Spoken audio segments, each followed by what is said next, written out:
Why do people want mental health interventions? I think a lot of the times it's because the advice they get from social media, TikTok, family members, late night overthinking, it's just not doing the trick. Nope. And social media has a lot of people claiming to be helpful, and they have zero training. Hacks. There's really no mental health hacks, I would say. Something that's going to make like an intervention easier. For sure. So why should you listen to this podcast? Well, maybe you're tired of using the same solutions and getting the same problems. Maybe you're looking for some relief. Maybe what used to work isn't working anymore. Maybe something hurts. Maybe you're stalled. Or maybe you keep repeating the same behavior and getting the same result. Maybe you feel you've tried everything. Maybe you realize there might be another way. There usually is. There is, absolutely. And sometimes when we're so concrete and you're in it. Yes, you don't see it. You can't see the forest for the woods, that saying. Maybe you've hit your bottom. And I really, truly believe that is when the change happens. That is when change happens. When you can't take another second. Anymore. Yep. And then that's when the change happens. So a lot of times people come in therapy and they haven't hit bottom yet. They haven't. Not yet. They leave and they come back. They leave, they come back. And then they get there sometimes and they're like, okay, now I'm ready to change. I can't feel this way any longer. If any of this resonates with you, today is your day. We're going to give coping strategies, tools, interventions that can maybe help if any of the above apply to you. Welcome to Fit Mind Chats. Get comfortable, join us in our virtual therapy office, and get ready to gain insight into motivations that drive behaviors you don't understand. We're the owners of Fit Mind Cleveland, a mental health private practice in Cleveland, Ohio, with grounded therapists that are approachable and meet you where you're at in life. A place where you can see your strength and grow in your greatness. I'm Sarah Delavella, licensed independent social worker. And I'm Abby Speedy, an independently licensed clinical counselor. And today we're going to dive into some of our favorite coping strategies. We're talking about surviving life with a little more skill and a lot more laughter. So the ones I chose today are the ones I get the eye rolls on. Oh, I think people are going to roll their eyes, but we're going to give you a lot of reasoning of why you should do it and why it helps. Yes. Because we don't offer these for fun, and we're not saying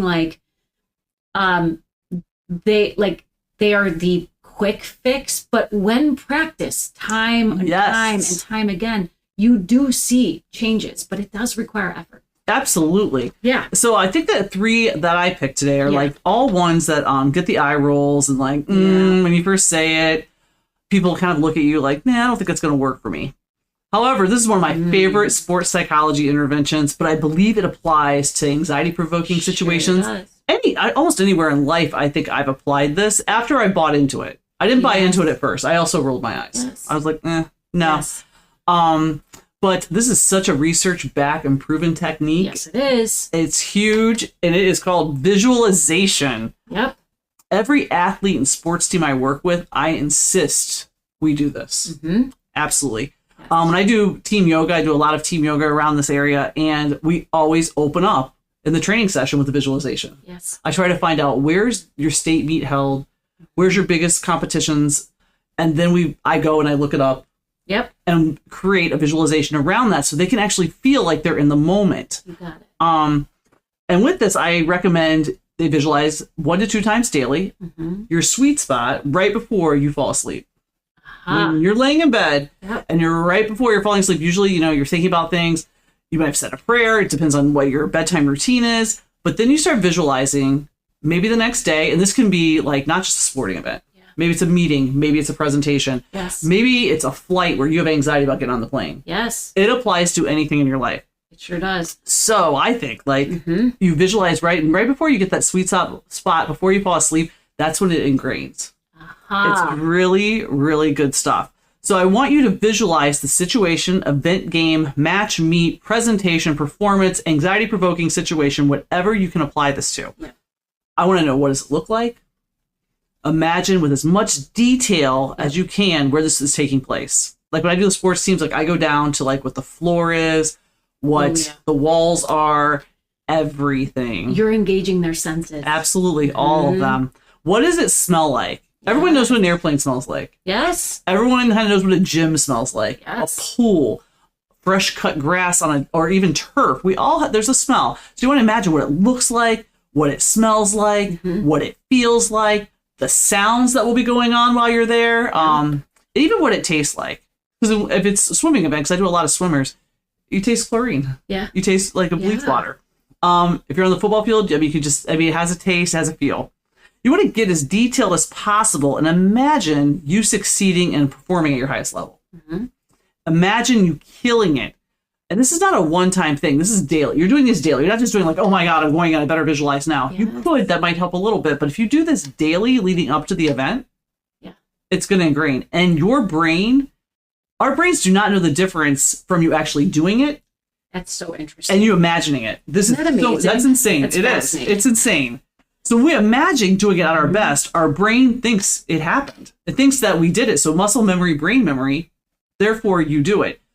I want to caveat that with, you can't just imagine that you're going to be like the fastest 50-yard sprinter and go out and do it. You actually have to practice and work at it as well. Yes, there's a physical component to that. Absolutely. But if you, or going out and giving us a random speech, you're going to have to prepare for it. Yeah. But you imagining yourself killing it, it's the same as if you're doing it. Like your brain thinks that you've succeeded at this and you're more likely to succeed again. So that's what I think is awesome. I love it. I also know that when you're done visualizing, your body is calmer. So like the dual benefit, one is what you just said, like your brain doesn't know the difference. Does not know the difference. And it creates a memory. Yes, like it actually happened. And that like it actually happens, allowing you then, when you get there, for this not to feel unfamiliar to you. Nope. And your body goes, oh, I remember all this. I remember the red floor. Yeah. I remember the smell of this. Yeah. So that it doesn't trigger those anxious thoughts and feelings. I had sweet success here. And then, but also once you're done, you feel calmer. Absolutely. You feel like, okay, you know what I need to use? I need to use this for my writing more often. Oh, you should. I do not use it enough. This is where I say everything we say here is super simple, but it's never easy because you have to remember to do it. You don't think about it. You don't think about it enough. With my daughter, I text her today, visualize. It's a thing. We're driving to a practice, like gymnastics especially. Visualize what's your intention. Maybe it's a double back on the beam. Yes. I want you to visualize that going perfectly 10 times. Yes. I want you to visualize it not going perfectly and you recovering. Yes. That's the other thing too. When something goes wrong, if you can visualize something going wrong, maybe you stammer in your speech. Yes. You pick it back up and go. Yep. Your brain doesn't know. You've just practiced. Yes. Picking yourself back, keep going. Yeah. Yes. So I feel like that is one of my favorites to do. Like I don't want to ingrain like me messing up, but if I do mess up, me recovering. That's the key piece of it. Yeah. So visualize, guys, because that's a really, really important, and you will feel calmer when you're done. Because you feel like you've done it. You've done two different things at the same time. Absolutely. So that's my first. I like it. I love it. All right. So for me, I want to describe, this is for anyone who's like a functional freeze state type person, which 100% is me. So I'll explain functional freeze state, right? You hear me talk about the survival states. Your body is constantly processing cues. It sometimes sees danger even where there's not. So if you're dealing with chronic stress at your work, maybe at home in your caregiving duties, in life in general, could be with family members, friendships, whatever, you're experiencing that chronic stress. Your body, fight and flight aren't helpful. It goes to freeze. So this is how I would describe this functional freeze is you could be going about and doing tasks and feeling nothing, right? So that's why I call it like, it's almost like autopilot. And you're detached from your emotions. So if you can't feel the stress anymore, which I guess is somewhat good, but you also can't experience happiness, joy, contentment, excitement. Like you're just not feeling anything. I just had someone today talking to me about this and I was like, aha. So what would I recommend for you when you feel like I am so detached, I don't feel anything, and how do I get out of the survival state? Right. Okay. So what it is it's associated with like a deeply parasympathetic state. So we want to trigger and we want to stimulate our vagal nerve, ventral vagal nerve. So that's one way. Okay. Oh God, shoot. I almost swapped. Shit. All right. I'm going to start with this one then. Okay. And this is humming. I'm going to swap. Oh, humming. Yeah. Okay? Yeah. So shoot. Now I'm doing, all right. Can I get to that later? Yes, absolutely. Okay. So what I want you to do is get your heart rate up by doing some gentle walking, yoga, stretching, something light and rhythmic, but it gets your body awakened and moving. You're getting back in your body. You are getting back into your body. Okay, so it increases your heart rate, but it's slow, but you will then slowly come out of the freeze state. When you do that, all of a sudden you start kind of being like, oh, I'm back in the present again. So move your body. If I also have people who will be like, I am just stuck on the couch. I have 50 things to do and I can't do it. Frozen. So I will say, move your body, get up, stretch, do a yoga pose, do downward dog, stretch out, stretch your hamstrings, do a forward fold. I feel like with that too, like your large muscle groups, your quads, your hams, they store hips, they store a ton of stress. If you can wake those up, and just kind of get it moving, sounds great, get it moving, you'll kind of start to come out of that free state because you're getting it moving up. I love like the massage guns. Yes, that's not a bad idea. It gets you in the body. It gets you in your body. It gets you in your body. So that is another really, at any time that we can start focusing on what our body sensations are, we get out of whatever state we're in as far as our survival state is concerned. So embodiment's huge. So I'm going to tell you, get up, walk, move. It does not matter. You can walk around your house. You don't have to go outside if you don't want to. But I also walking barefoot in grass. Oh yeah, that's a big, like a huge, big grounding. Huge walking barefoot in the grass, walking barefoot in sand if you're on a beach. Yes, if you're so lucky. Yes. But like anything you can kind of get to like ground yourself, barefoot is awesome. It's awesome. You can do it on cold ceramic or like tile you or totally could. Marble. Yeah, the hardwood. Get up and do if you like more high, like a kind of high rate of like, oh my God, to get your heart rate up. Holy Jesus. Do some jumping jacks. I really don't care. Just get your heart rate up. Yes. And then as you come down, you will be in a more of a social engagement state, which is like a ventral vagal state. I kind of skipped something, but we're going to get back to humming. That's it. That's my functional freeze. I love that one. And I do. I like the grounding piece. Like in yoga, we always say, we're going to get out of your head and get in your body. Yep. And getting in your body, it unfreezes, unsticks. Yes, it does. This is one of my favorite ones with that. Holding an ice cube. Holding an ice cube until it melts. Oh my God, yeah. I mean, that's a great idea. I love it. Like when you're like stuck and you're like, oh, I can't move, or oh, I'm frozen.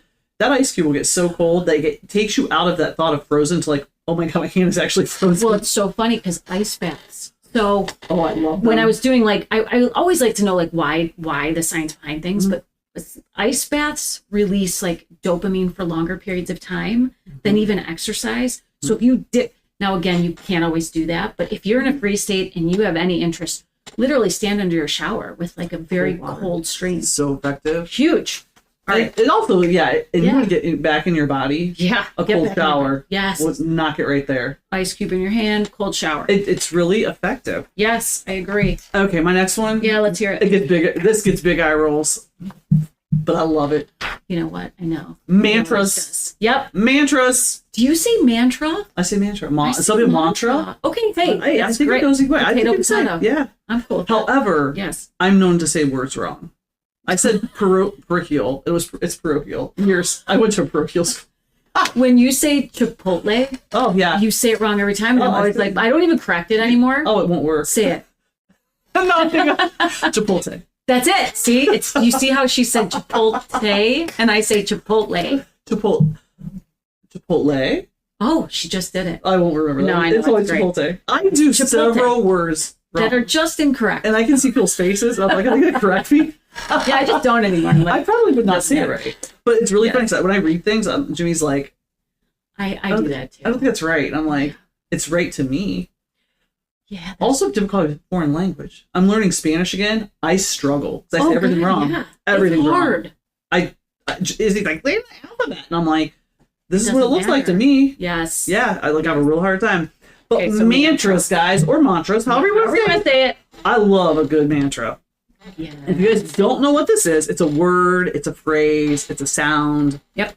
Statement that is repeated on a regular basis to help focus your mind, encourage a particular mindset, it supports meditation and well-being. Yeah. I spent a ton of money being trained in transcendental meditation. I can't train other people because You're not allowed to. Yeah. You have to go through the whole training process. It's expensive to learn how to meditate. I did it during COVID. Wow. Good. And I'm not going to reveal their secrets, but one of their things that you do is the mantra. Yes. And this can change. Like your mantra can change. Yeah. You don't have to pick just one. No, right? there's tons. What do you need that day? Yeah. What do you need? What do you need that day? You're running a marathon, maybe strength. Yes. Perseverance. Grit. Grit. Yes. Yeah. When anxiety spikes or you lose motivation and depression increases, or you're getting ready to perform in a sport, presentation, performance, this is what you would like kind of gear your mantra towards. Yes. Well, I like that. Yeah. Sometimes I need to say things like, I need calm today. Especially if I'm in a really situation. I think I'm going to be calm today. Or I'll just think the word calm. Yeah. Today I'm going to use calm. I'll do it sleep. Yes. Sleep. Rest. Yeah. Like rest. My brain needs to rest. Yeah. Rest. And like that's the mantra. It's really easy to do. So okay, like I want everyone out there, I want you to try this. Okay. I want everyone to pick a word, a phrase or a sound. I'll give you a second to think of it. What do you need today? Don't stress. People get real stressed when you ask for these. And then I want you to take a long inhale in through your nose and a longer exhale out.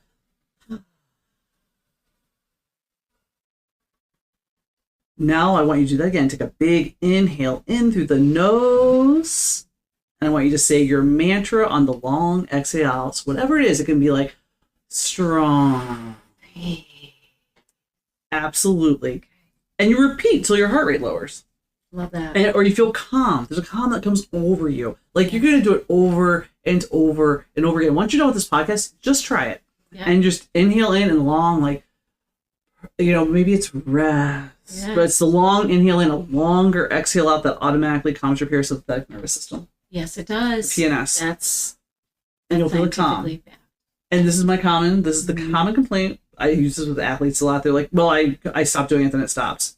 You do it till you feel it for a while. Sometimes you might say this thing 35, 40, 50 times. Yeah. You're just training your brain to calm it down. Yes. You're just calming it down, and you repeat, rinse and repeat until the calm stays with you. And due to neuroplasticity, what feels hard in the beginning often does not as time goes on. Right. Because the neurons that fire together wire together. Mm-hmm. So what is hard today and feels weird. Yes. And maybe feels like forced or hard to even remember. Over time, the more you do it, the more you automatically do it. It automatically pops in. It's so effective. It's so effective. Since teaching yoga, I've been doing it, for 6-7 years, maybe longer. Yes. I've been doing it for 20, but what I notice as soon as like something big happens to me, a long inhale immediately comes in through my nose. Like, and it's automatic, long inhale in, longer exhale out. It just happens for me. Like the deep breathing and like, yeah. And I'll be like, okay, I feel more calm. I might have to do that again. And then I'll start thinking about it, but usually I don't even have to think about it anymore. Yes. And then say you're like, oh, other ways mantras can be effective is like some people put them around their mirror in the morning, put them in their car, put them in their briefcase, put them on their computer. Like, what do you want to do? What do you want to feel today? Yeah. I'm going to put this in here. And you're going to plant that seed in your brain. And once that seed's planted, your brain latches onto it. It does. And you'll get the result. Yeah. This is one that people I feel like people stress about them. And it's any word. I mean, like in transcendental, it's a made up word. Like everyone gets a mantra and it's a made up, it's like googly got. Yeah. Like that's not, but like maybe it is. I don't know. Everyone gets a different one. But whatever it is, if you're trying to meditate too, like people like with meditation get real wrapped up. I can't shut my brain off. Of course not. No one can. No. You shouldn't be able to. That's not something that happens. But when you're meditating, you would breathe in and you get yourself in a calm state. And then you might say your mantra over and over. And a thought comes in, you go right back to that mantra. It's okay that the thought came in, you just come back to your mantra. And you just keep redirecting yourself until you get through. Yep. And you might get to the sweet spot. You might not. And if you don't, it's okay. Yep. So that is like my plug for mantras. And this is like I always get the biggest eye roll. But, well, I'm about to get a good eye roll. Oh, you are. I like so I already kind of said it, but it was humming. Oh. Okay, so people literally roll their eyes like, this is it. This is what I'm paying for. This is hot right now. By the way, this is very hot. And it's based on research, okay? So why? The research tells us that the vibrations it causes in our body, because you're using your voice box, Yes. right? And it vibrates. It's like Ujjayi breathing in yoga. Yes. That's Darth Vader. It's like a Darth Vader sound. It triggers, it stimulates the ventral vagal nerve, which allows us to be in a state of social engagement, which is like calm, contentment, presence. So they say like 5 to 10 minutes of this based on, that's what I got one piece of research, so I'm sure there's research that it might be less or more, but that it specifically helps in stress reduction and improves your mood. Based on a study in 2023, it also lowers your heart rate while increasing heart rate variability, which is an indicator of a healthy and responsive autonomic nervous system. So I don't know if anyone knows HRV. I've heard of it too. Anyway, like it is proved backed by science, and it concluded that it creates and promotes a state of calm and equilibrium in the body. 5 to 10 minutes. So if you're a singer out there, great, go sing. Also hum, right? So walking around your house, you're doing maybe you hate doing all your chores and you hum. I'm actually going to do that because I hate doing chores. So because Abby started with like let's do this, we're going to do the same thing. How do you do it? So they suggest sit in a comfortable position, both legs on the floor, shoulders down. Okay, that's step 1. Step 2, close your eyes. Now take a deep breath in and exhale just a few times to settle into the rhythm of your breath. Number 3, start humming with an sound. Inhale.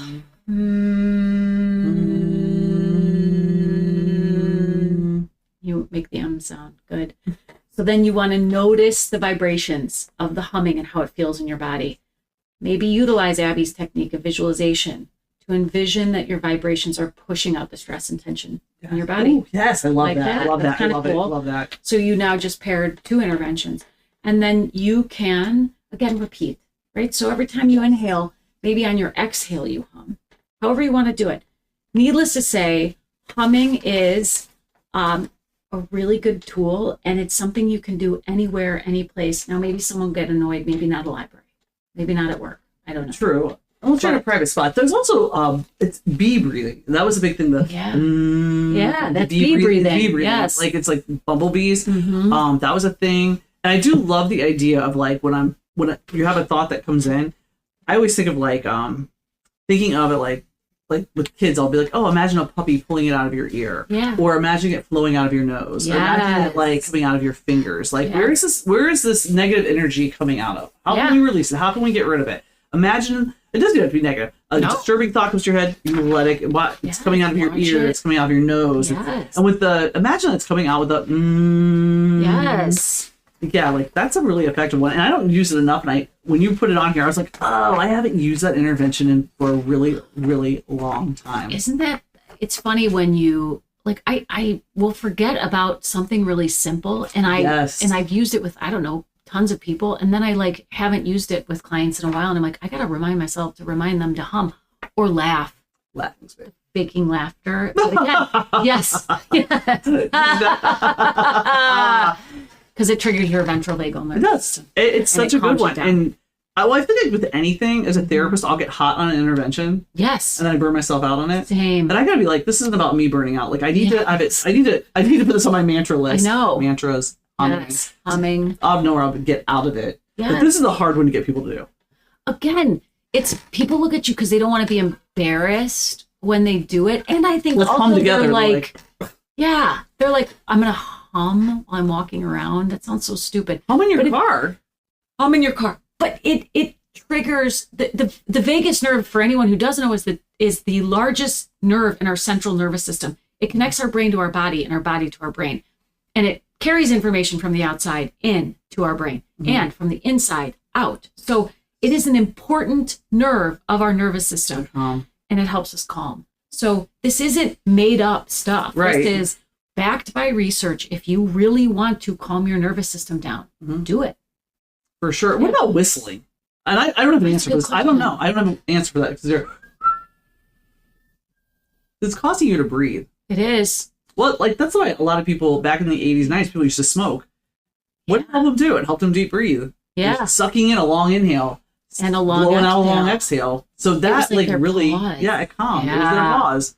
That's like don't smoke. yeah, don't cancer, smoke. But that's like it's the same thing. And whistling is like, I mean, maybe. Yeah, maybe. So you hear people whistling. I can't whistle personally, but like I'll hear someone whistling, and I'm like, oh, that's interesting. I know. Okay, this is my all-time favorite.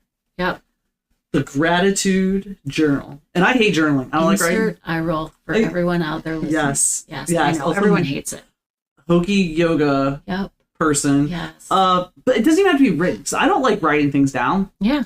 I like put calendar alerts on. But like for this, like you can write it, you can say it. I love the gratitude journal. And we're wired to focus on that one negative. We are. So we need to retrain our brains to focus on the positive. And this is how you do it. It's so simple. Like all these interventions, you don't have to buy anything. This are all things that are available to you in your body. Yes. And this is how we kind of change it in our brain. We start with like, I was like 5 things that happened today that you're grateful for. Yep. There are 5 things. And people have a real hard time. It's like, you want to focus on the one negative. There are 5. It can be small. It can be big. But what are 5 things that went well today? Like I always have gratitude, like that my body performed the way I needed it to. That it went everywhere I asked it to go. It walked, it ran, it might have exercised, it made dinner. It really did a lot of things.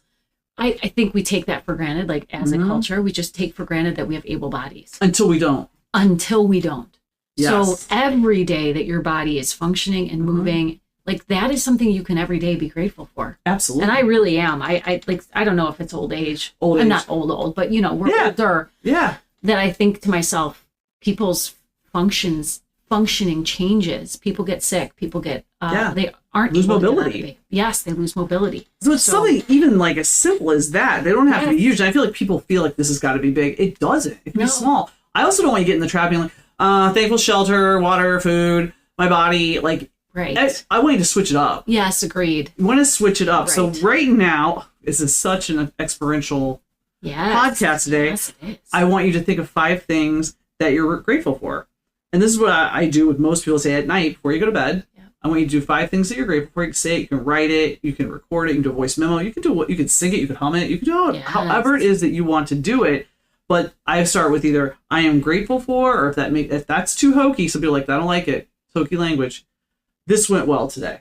Yes. So I'm thinking for me, what went well was my body performed. I got up and I worked out and it performed for me. I didn't fall off the treadmill, which is good. Yep. Other things that I'm grateful for is that I had all my clients came in today. Yeah, that's grateful. I was grateful for that. Grateful for that. Everyone was able to make it. Yeah. Grateful that we have Fit Mind and we're able to do this podcast for sure. Super grateful. Every Thursday, I think of that. I'm really grateful we have this. Grateful for like my meatball that I ate for lunch because it broke my fast and was delicious.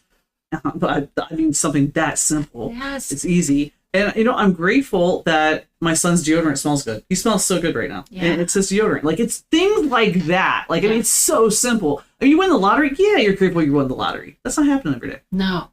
I would say for me, okay, so I'm going to steal some of yours because now I'm, like, not being very creative. But I am also always grateful for my body moving and my health. I am so grateful I'm in good health, to my knowledge. And let's hope it stays that way for a long time.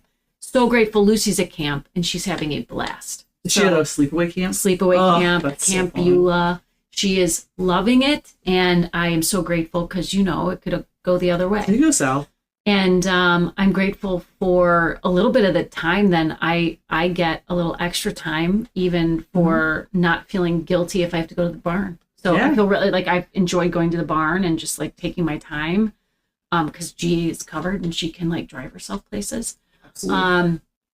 I am grateful that I really am grateful for this podcast. I really enjoy it. And I'm grateful that we have even like one listener. Right. Seriously. I'm grateful. Actually, that's a good one. I'm grateful for everyone out there that listens to this week. So grateful. I'll even be more grateful. Not that you care that you make me grateful. If you actually try some of this. I agree. I am grateful if someone walks away humming and they go, it actually does kind of work. It does. Okay. And I think it's so hokey that you'll get people trying it.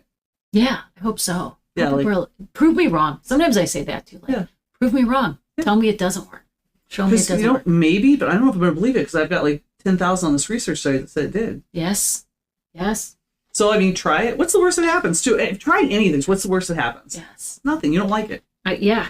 And if one of these doesn't work, try another one. Try another one. Yeah. Sometimes they don't work in that exact moment because you're not there, but maybe when you go and you take a walk outside, you're like, actually, this helped. So you want an arsenal. Yes. It helps to have an arsenal. Like sometimes I have to get out and I have to actually get out of my house, go for a walk, and then I come back and I'm like, oh, I feel reset. Yeah, absolutely. Being outside is one of the number one, another hot intervention right now. Go outside, especially when it's freezing cold. If you're having an anxiety attack or you're losing your mind, if you step outside and it's really cold, it snaps you out. It's like holding an ice cube. Yes. It's like the ice cold shower. Like it'll snap you back. Yes. So it's really, I'm always grateful too for the weather. Oh, amen. Today was gorgeous. And if you're a Clevelander out there, I don't care who you are, where you are. If you're a Clevelander, anytime it's sunny, you're so grateful that it's sunny. Yes. Because we don't get many. I agree. And the only add-on would be to yours would be just journal your feelings. If you like, definitely gratitude journal. It works with a ton of people. People love journaling. I love journaling. I never would have said that before, but it's a nice place. No one has time anymore. I feel like that's like a commodity that we are slowly losing, or maybe we're not making time for ourselves, but it is like one place you can just touch base with yourself. Ask yourself, how am I doing? You ask everybody else. You ask your kids. I ask my kids, how are you? How was your day? Yeah, what's going on? Ask my husband, what's going on? How are you? But not necessarily checking in with myself. And being a functional freezer, it does help me to like identify, like, why do I feel shut down? I have no idea.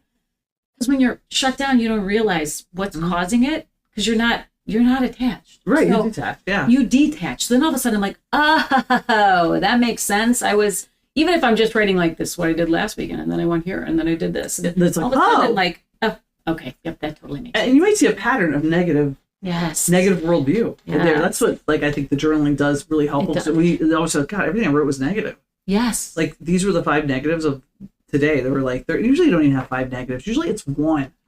One negative. Like, I tell people all the time in yoga, like, man, you made your mats. Yep. That's huge. Yep.